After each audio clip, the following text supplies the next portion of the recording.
Manel Cape, number one contender. What do you guys think? Manel Cape is the number one contender. As opposed to a question, let's make a statement. Manel Cape is the number one contender. Does anyone disagree with that? Would you be able to argue with me? Could you reasonably argue with me? Now,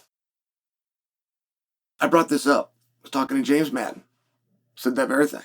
Said, do you think Manel Cape cuts the line in front of the Japanese kid and becomes number one contender for Josh Van's belt?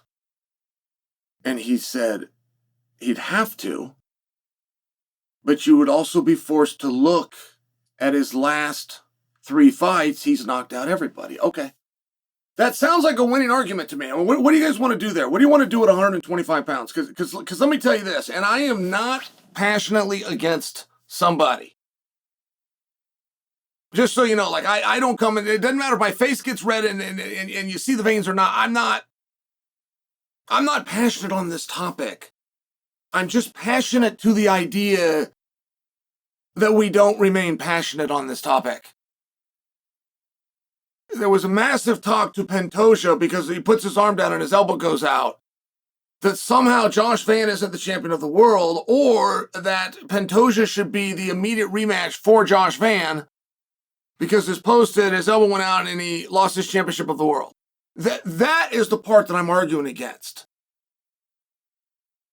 There is nothing about being taken down and sustaining an injury that gets you a title shot or gets you a rematch or makes you number one contender or lets you hold into your place in the rankings. Nothing. But moreover, there's nothing about putting your arm down as you're being taken to the canvas and hurting yourself that you believe should make you the number one contender, get you a title shot, or let you hold on to your place in the rankings. That's my bigger argument. I'm arguing that you, while saying it, don't even believe it. How would I ever win that argument? If my stance is to tell you something that you pretend to care about, you don't actually care about, how would I win that argument even if I was right? Well, I would need you to confess. That's how. I would need you to go, Chael is right. I don't think that you think it's a fluke. I don't think that you think it's an accident. I don't think that you think it's a stain on history or something that needs the tape rewound because a guy who's getting taken down posted and his arm goes out. And matter of fact, if that would have happened 4 rounds into the fight, I don't think you'd say anything about it. If it had happened 4 rounds into the fight against Pantoja and for Joshua Van, oh, and by the way, those 4 rounds that were completed, all 4 on all judges' scorecards went towards Van. I don't think you'd argue about it at all. I don't think if we were 2 rounds in, and the 2 completed rounds that we had were all the judges, all for Van, then Van takes him down, hurts his arm. I don't think you would. I don't think that you actually think that it matters. I think that you haven't thought it through. I think that you think you sound insensitive if you say anything other than let's help Pantoja up and dust him off. You can do those things without giving him a title shot.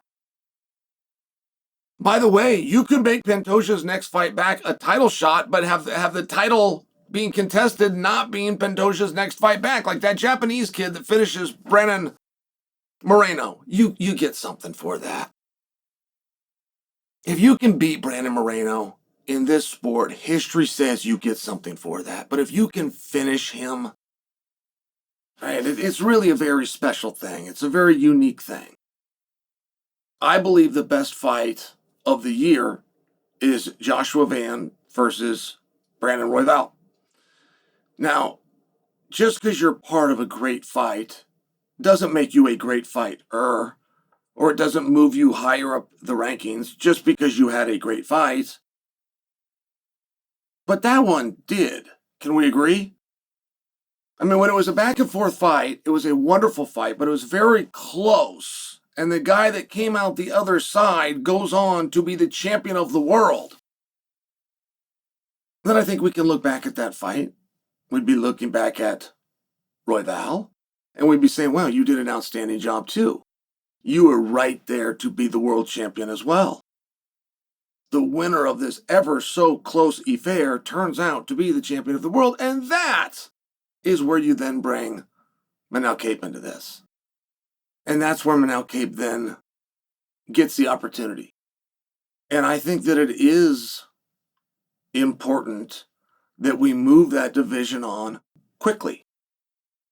Nothing made Chimaev a star like the quick turnaround.